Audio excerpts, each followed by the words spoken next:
ইয়া আল্লাহ ইয়া আল্লাহ। আসসালামু আলাইকুম উস্তাদ। ও নারায়ণগঞ্জের মস্তান, কেমন আছেন আপনি? হঠাৎ করে উস্তাদে আমারে ফোন করলো কেন? এই ওয়ালাইকুম আসসালাম ওয়া রাহমাতুল্লাহি ওয়া বারাকাতু। আমি শামীম ওসমান। কাকু, কেমন আছেন কাকু? আমি তো সৌদি আরবে আছি। আপনি কই আছেন কাকু? আর বইলো না, আমি ইন্ডিয়ায় পার হইতে পারি নাই। ইন্ডিয়ার কলকাতাতে আপাতত আছি। কি যে কষ্টে দিনকাল কাটতেছে বুঝছো? এ ওস্তাদ, আমার একটু পরামর্শ দেও না রে ভাই। কাকু, পরামর্শ নেবার হইলে আমরা আপনার কাছে নেই। আজকে আবার আপনি আমাদের কাছে পরামর্শ চাচ্ছেন? বুঝতে পেরেছি। ভালোই চিপা কলে আছেন। বলেন কি বলবেন? ওস্তাদ, ও শামীম ওসমান ওস্তাদ। ওস্তাদ, আমারে একটা পরামর্শ দেন। আমি কেমনে কলকাতা থেকে বাইরে যাইতে পারমু?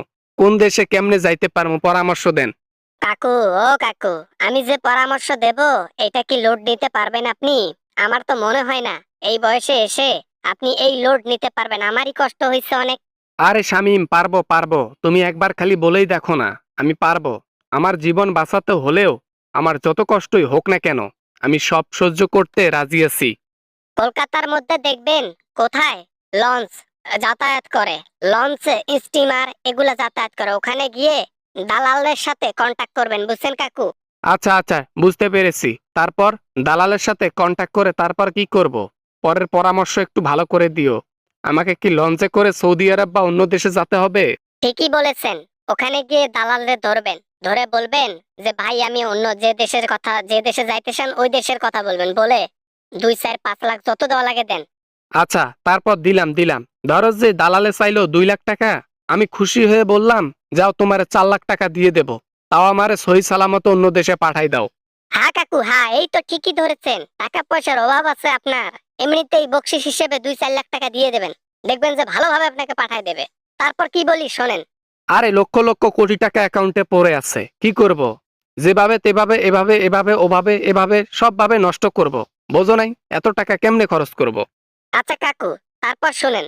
তারপর তারে বলবেন আমারে টাঙ্কিতে কইরা, তারপর আমারে ওই ড্রামে কইরা যে কোনো ভাবে হোক আমার অন্য দেশে পাঠাও। কি বলো?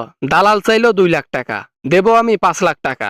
সেখানে আবার টাঙ্কি আর এই এই ড্রামের ভিতর যাইতে হবে মানে? আমি বুঝলাম না ঠিক।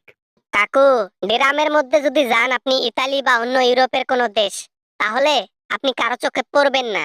আর যদি এই লঞ্চে করে বগিতে করে যান, মানুষ দেখলে কি করবে? না না না, আমার মুখ মানুষকে দেখা যাবে না। আমার উপর সবাই ক্ষিপ্ত। পৃথিবীর এমন কোনো ব্যক্তি নেই যে আমাদের উপর ক্ষিপ্ত না। তাই মুখ দেখা যাবে না। আচ্ছা ঠিক আছে, টাঙ্কির ভেতর যাব, তারপর? টাঙ্কি অথবা ড্রামের ভেতর যাবেন। এইবার হচ্ছে আসল কষ্ট। ওইখানে খাওয়া নাই, দাওয়া নাই। ওখানে নিজে বাথরুম করে নিজেকেই বুঝে নেন, বুঝে নেন। এক থু থু থু, কি বলো এগুলা? ওই শামীম উসমান, আরে কি বলো এগুলা তুমি? টাঙ্কিতে করে 10, 15, 20 দিনের আমি জার্নি করব, এগুলা খেয়ে এক থু থু থু। থুতু করে লাভ নেই। আমিও ওইভাবে আইছি। এখন যদি আপনার মনে হয় যে আমি যেটা পরামর্শ দিচ্ছি এটা ভালো, আপনি যদি অন্য দেশে যাইতে চান, তাহলে এটাই একটা অপশন, না হলে নাই। তাই বলে এগুলা? ওরে আল্লাহ রে, জীবনটা ধ্বংস হয়ে গেল। থাক, ওখানে যাওয়ার চেয়ে আমি কলকাতাতে আছি এটাই ভালো। কলকাতাতেই জীবনটা দিয়ে দিব। সেটা আপনার উপরে ডিপেন্ড করে। আপনি পরামর্শ চাইছেন, আমি যেভাবে আসছি অন্য দেশে সেইভাবে আপনাকেও ডাকতেছি। এখন বাকিটা আপনার ইচ্ছা। 2, 4 দিনের ব্যাপার তো। হ, অন্যদের যাইতে 2, 4 দিন লাগে না? আমারে টুপি পরাইতে চাও, ধরা খাওয়াই দিয়ে আমারে বাস দিতে চাও, বুঝি তো। তুমি যে কোন ধরনের টাউট মাল সে না আছে আমার।